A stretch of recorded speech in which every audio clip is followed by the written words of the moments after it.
I came back from lunch later than I intended. The iced coffee was already sweating through the paper sleeve by the time I pushed through the glass doors onto the 4th floor. I had my laptop bag over one shoulder, running the 2 o'clock agenda through my head the way I always do when I am slightly behind. My name is Bethany Cross. I was 38 years old, and at the time of these events, I was Regional Operations Director at Garfield & Stowe, a mid-sized infrastructure consultancy based in the city center. I had been in the role for 3 years, built a team I was proud of, and never given anyone a serious reason to question my judgment. I noticed the sticky note before I noticed anything else. It was yellow, fixed dead center on my monitor, written in my assistant Suki's tight, looping handwriting. Act normal. They're watching you. If you are new here, please subscribe and leave a comment below. What happened next changed everything I thought I understood about the company I had given 3 years of my life to. My stomach dropped somewhere through the floor. I set the coffee down without making a sound and looked up slowly.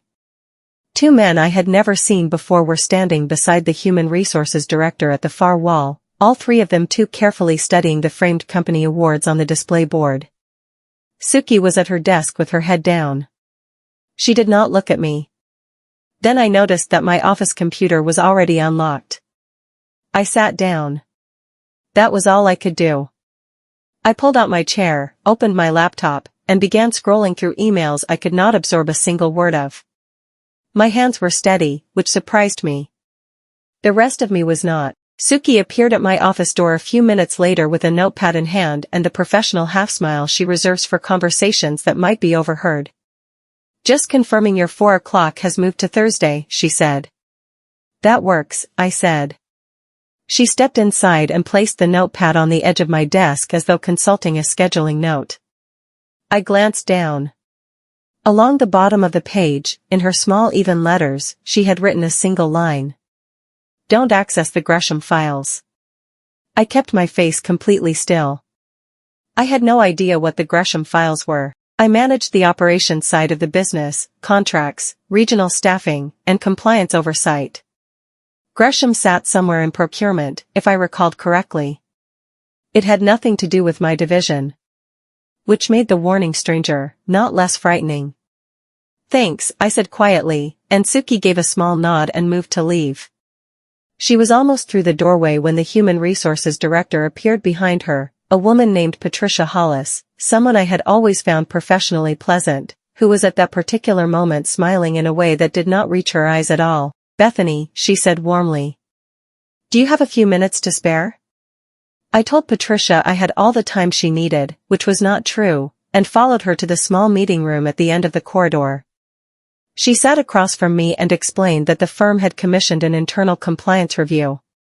External consultants had been brought in to examine executive activity logs across several departments. She used the word routine 3 times in 4 sentences, which is always a signal that the situation is anything but. I run regional operations, I said, keeping my voice level, not finance. Not procurement. We understand that, Patricia said. One of the men I had seen from the office floor appeared in the doorway then. He set a folder on the table between us without introducing himself and stepped back to stand against the wall. Inside the folder was a single printed page. A procurement authorization form, covering emergency infrastructure expenditure across 3 regional project accounts. It was dated 11 weeks earlier. At the bottom was my digital signature. I stared at it for a long moment. I did not approve this, I said. Nobody responded to that directly.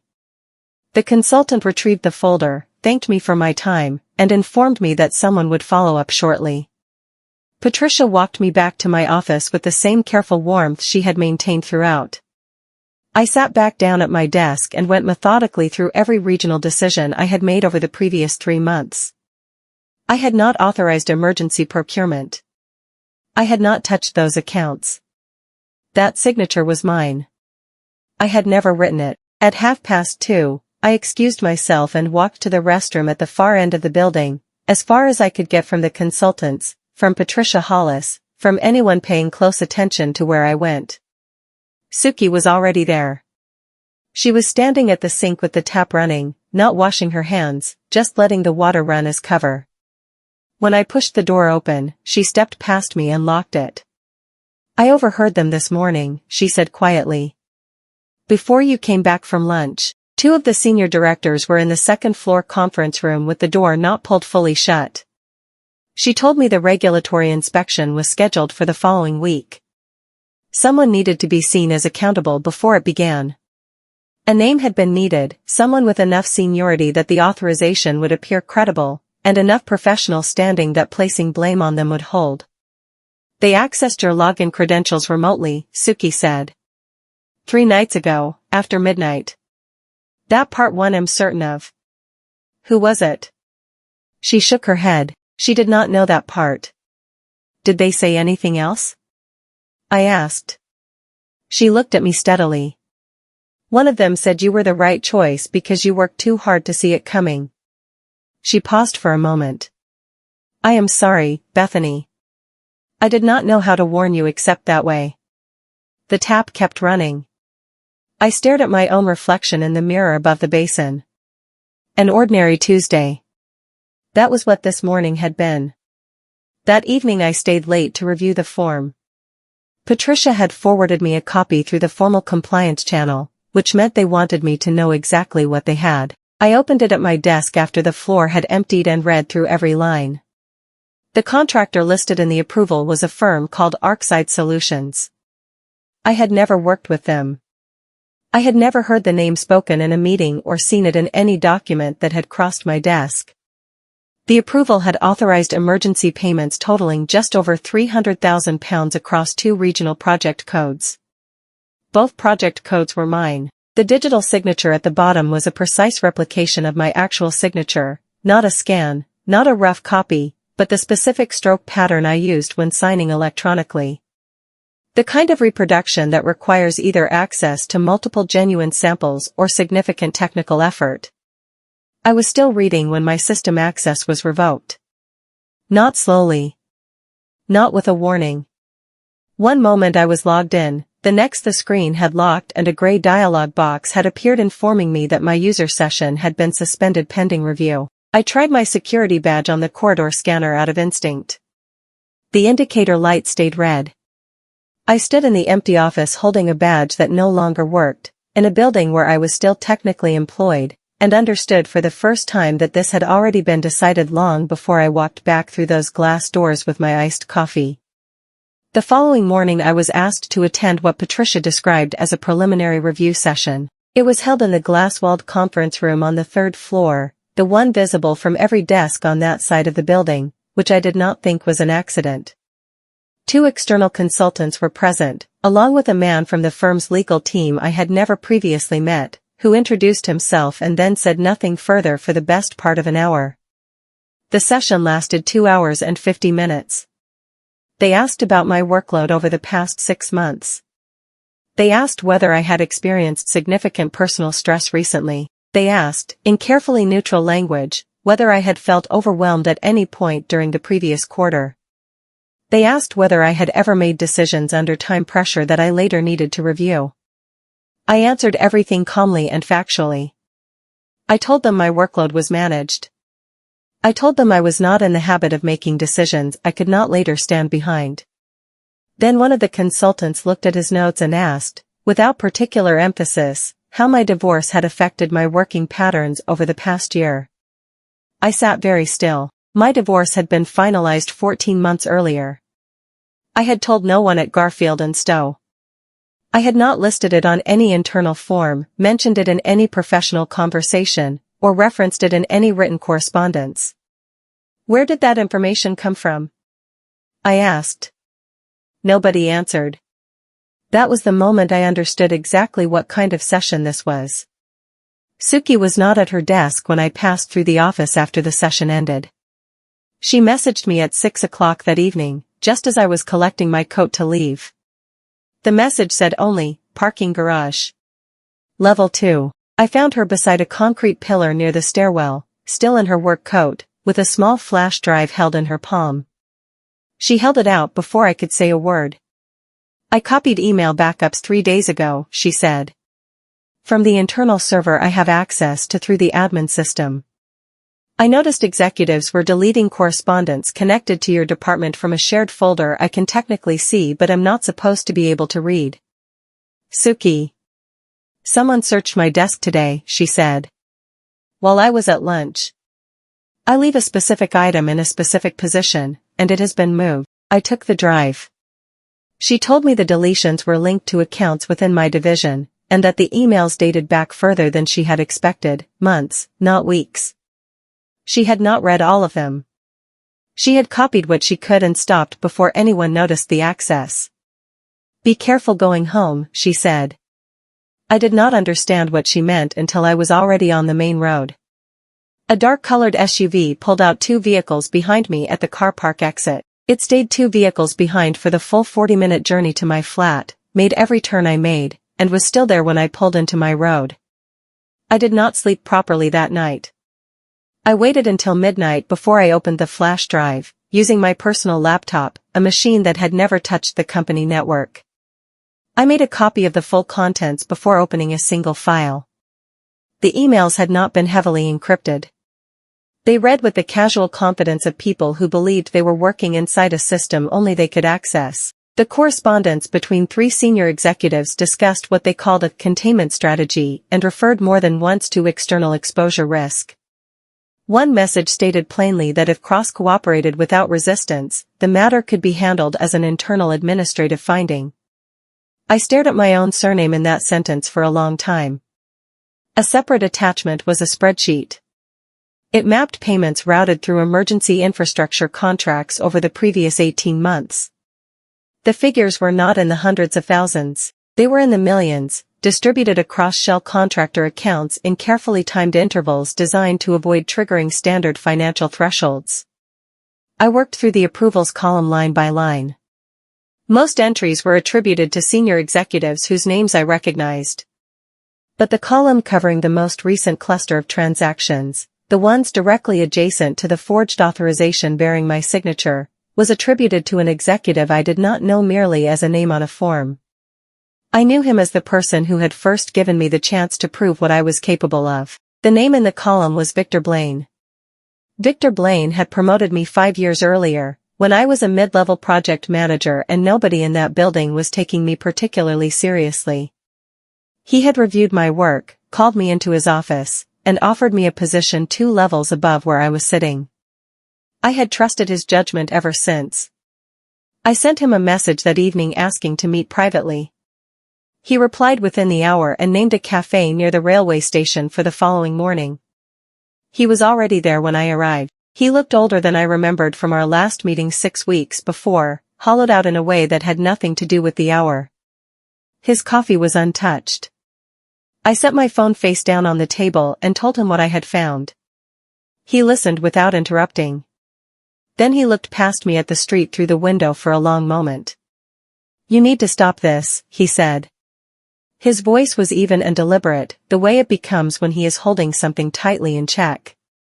Not because I am asking you to.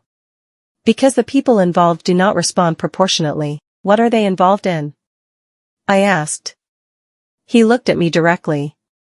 You think this is about stolen money, he said quietly. It is not about stolen money.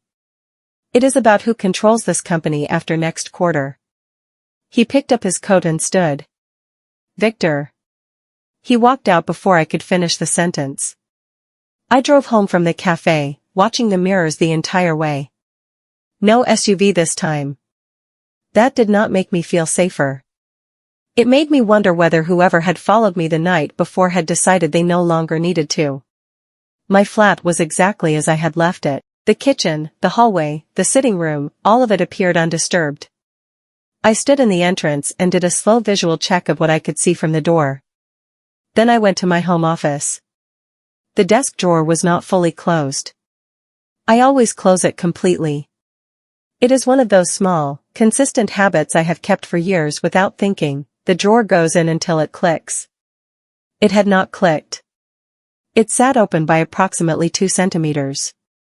Inside, the flash drive was gone. Nothing else had been touched. My passport was there.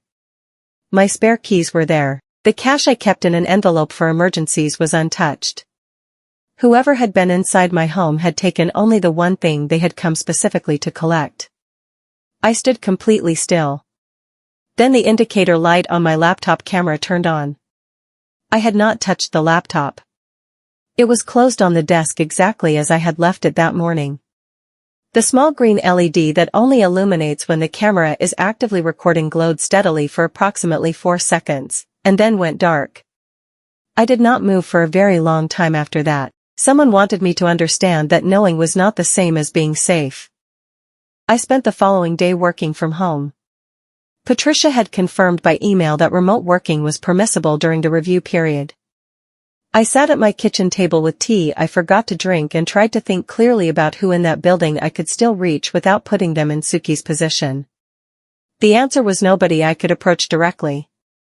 Then I remembered something Suki had mentioned months earlier, offhandedly, during a conversation about a board restructuring proposal that had been quietly shelved. She had mentioned the daughter of one of the company's senior board members, a woman named Ava Whitmore, who apparently had strong reservations about the direction the firm was being taken and was not afraid to express them in private. I found Ava through a mutual professional contact and sent a careful message explaining that I was gathering information relating to the compliance review and needed to speak with someone who understood the board's recent decision-making. She rang back within 2 hours. We met that afternoon at a hotel lobby far enough from the office to feel safe. Ava Whitmore was direct and composed, and she reached her point within 5 minutes. Her father had been under sustained pressure in recent months to approve emergency acquisitions without the standard board review period. He had signed documents that he had not been given adequate time to read. And in the past quarter, 3 other board members had stepped down, each citing some form of health concern. They have been replacing people one by one, she said flatly. One by one. Suki did not come in the next morning. I knew because she sends me a brief message every weekday at 8 o'clock when she reaches her desk, a habit she formed without prompting and that I had come to rely on entirely. By 9 o'clock, there was nothing. By 9:30, I telephoned her mobile directly. It went straight to voicemail without ringing once.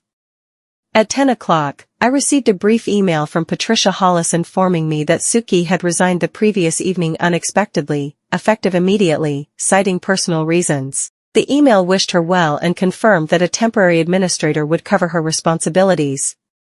I read it twice. Suki had never, in 2 years of working with me, done anything without warning. She scheduled her own annual leave 6 weeks in advance. She did not resign overnight without a word. I was still holding my phone when an email arrived from an address I did not recognize. No subject line. No text in the body. Just a photograph. It showed Suki from a distance. The camera angle suggested the far end of a car park. She was walking towards a large black saloon car. A man was holding the rear door open. She was not looking up. The timestamp in the corner of the photograph read 1 hour and 12 minutes earlier. I sat at my desk for a long time without moving, without typing, without picking up the phone. I had sent Suki into this. That was the thought I could not push past. I left the office at midday and did not return. Suki had mentioned someone once, months before any of this, during a conversation about government oversight of infrastructure contracting. She had referred almost in passing to a federal procurement investigator she had dealt with through a previous employer. She had called him thorough and trustworthy, which from Suki was the highest praise she gave anyone. I had written the name in the back of a small notebook I carry everywhere. At the time, it had seemed like information that would never be useful. His name was Philip Crane. I emailed him from a personal account, from a coffee shop 2 streets from my flat. I kept the message factual and brief. I told him I was the regional operations director at an infrastructure consultancy, that I had strong reason to believe I was being positioned as a scapegoat ahead of a regulatory inspection, and that I was in possession of documentation that might be relevant to work his office was already conducting. He replied that same afternoon. We met the following morning at a location he specified. He was precise and unhurried, the manner of someone who knows which details matter. He told me his office had been monitoring procurement irregularities at Garfield and Stowe for 11 months. bid manipulation, shell contracting, and payments connected to government infrastructure projects all appeared in his account. The fraud ran directly through the contracts associated with my division. Your forged signature, he said carefully, appears to have been intended to provide cover for someone considerably more senior than you. Several days after the conference room session, late one night, I was reviewing everything I could recall from it, the order of the questions, the specific phrasing they had used, when I remembered something I had not thought about until that moment. I wear a smartwatch. An older model, one of its less useful functions being that it occasionally records short audio clips when it detects a pattern it mistakes for a voice command. I had reset the device in the weeks before all of this and had not gotten around to disabling that particular feature again. I found the watch on its charging cable and opened the companion application on my phone. There were 3 recorded clips from the day of the session. The first 2 were short and useless, corridor background noise, the sound of a lift door. The third was 11 minutes long. The recording had begun approximately 4 minutes before I entered the conference room.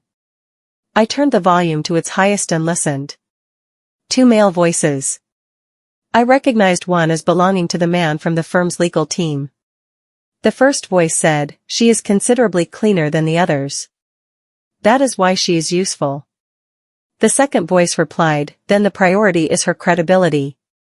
Damage that first, before anything becomes public." I sat on the edge of my bed at 2 in the morning and replayed those 2 sentences 4 times, each time understanding them more clearly and finding them more difficult to sit with.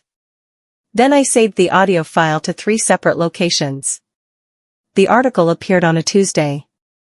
It was published on a professional industry blog that covered infrastructure and procurement news, the kind of publication that most people in my field read at least occasionally. The piece was written under a byline I did not recognize, but the specific detail it contained did not come from general research. It stated that a senior regional director at an unnamed infrastructure consultancy had systematically manipulated contract awards across 3 regional accounts, authorizing emergency procurement decisions that benefited selected contractors and produced personal performance bonuses for the director involved. There was a photograph. It was of me, taken from what appeared to be a conference presentation 2 years earlier. Former colleagues stopped answering my messages within the day. People I had worked alongside for years. One sent a short reply saying he had seen the article and needed some time. The rest said nothing at all. That evening, my ex-husband telephoned. We spoke rarely, and when we did, it was usually about our daughter, who was 15 and living primarily with him.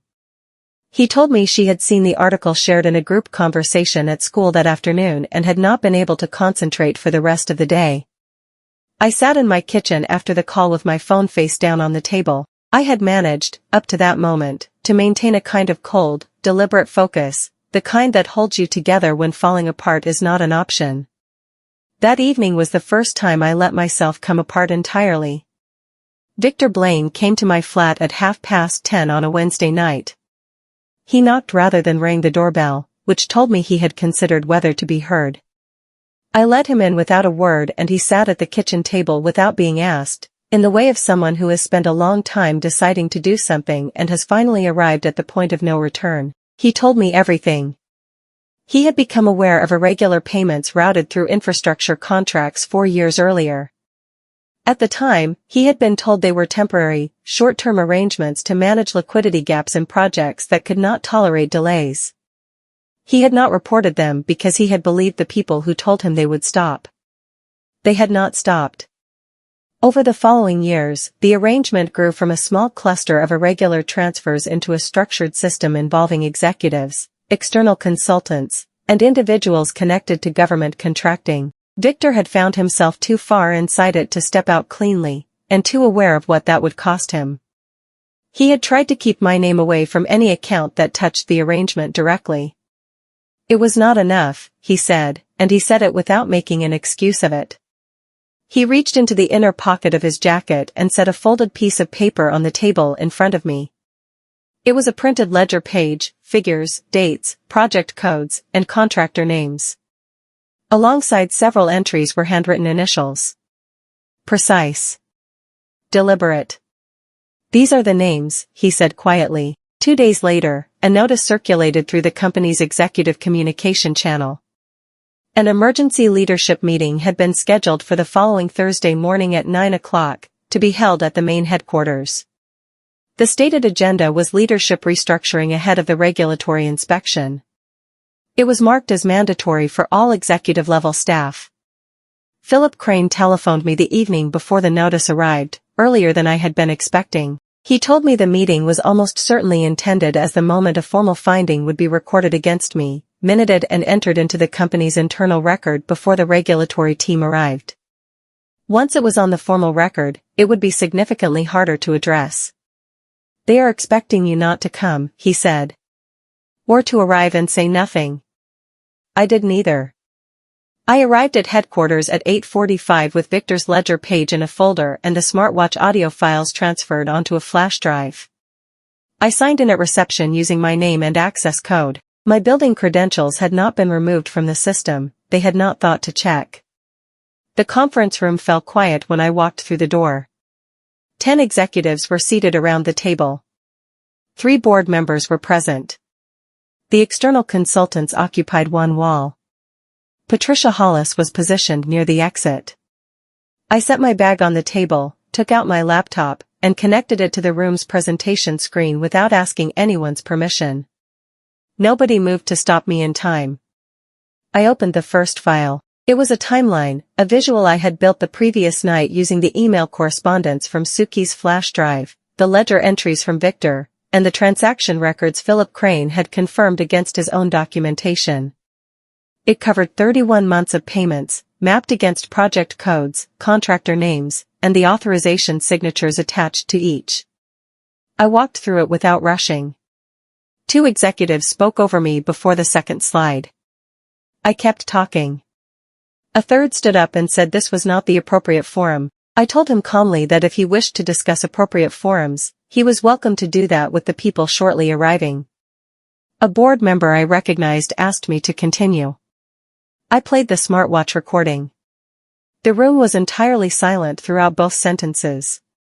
When it ended, one of the executives turned to the legal representative and began to say something. He did not finish. The door at the far end of the room opened. Philip Crane entered with 2 colleagues and a third individual carrying a document wallet. They moved to the center of the room without acknowledging anyone, and the person with the document wallet placed papers in front of 2 of the executives without a word being spoken. The executive who had asked me about my divorce during the conference room session sat down heavily in his chair and said to nobody in particular, who contacted them. Nobody answered him. The room stayed where it was. Nobody left. The formal proceedings ran until early evening. Philip Crane came to update me 3 times while I waited in a side room, and each time the picture he described was larger than the one before. By the third update, the scope of what was being formally documented had moved well beyond anything I had known from the emails alone. At 7 o'clock, my phone rang from an unrecognized number. I answered. It was Suki. Her voice was steady. She sounded exhausted and relieved in the specific combination of someone who has been holding something tightly for a very long time and has finally been permitted to set it down. She told me she had been moved to a safe location on the morning she disappeared from work. She had been cooperating with Philip Crane's team as a protected witness and was not permitted to contact me until the hearing was formally underway. She had left the sticky note, she said, because the previous evening she had overheard the senior directors finalizing their decision. They had settled on me as the named party in the internal finding. She had had approximately 30 minutes between that conversation and my return from lunch. I did not know how else to reach you in time, she said. I told her the note had worked exactly as she had intended. Then I told her she had saved my career, my reputation, and a considerable amount of my sanity all at once, and that I owed her an exceptionally long lunch. She laughed. It was the best sound I had heard in weeks. The months that followed were not simple. They rarely are when the thing being dismantled took years to construct. 4 senior executives at Garfield and Stowe were formally charged, 2 with fraud, 1 with conspiracy to pervert the course of justice, and 1 with misconduct in public office connected to the government contracting elements of the arrangement. Several others received regulatory findings that effectively ended their careers in the sector. Victor Blaine cooperated fully with the prosecution. His testimony, alongside the ledger, email correspondence, and the audio recording, formed the core of the evidential case. He was not charged. I was told by Philip Crane that the case would have been substantially more difficult to bring without Suki's witness account and the procurement records she had had the presence of mind to copy before anyone thought to check whether she could. Garfield and Stowe entered formal restructuring proceedings. The internal compliance review designed to bury me became, in the end, the mechanism that buried them. I started over at a smaller firm 3 months later. On my first day, I unpacked a small bag of personal items and arranged them around my new desk. At the bottom of the bag was a packet of yellow sticky notes, a new one, still in its wrapping, that I had bought specifically for that morning. I peeled off the top note, wrote 4 words on it, and pressed it to the center of my monitor. Trust your instincts. Then I sat down, looked at the quiet office around me, and for the first time in a very long time, I breathed. If this story stayed with you, please subscribe, leave a comment below and share it with someone who needs to hear it. Thank you for watching.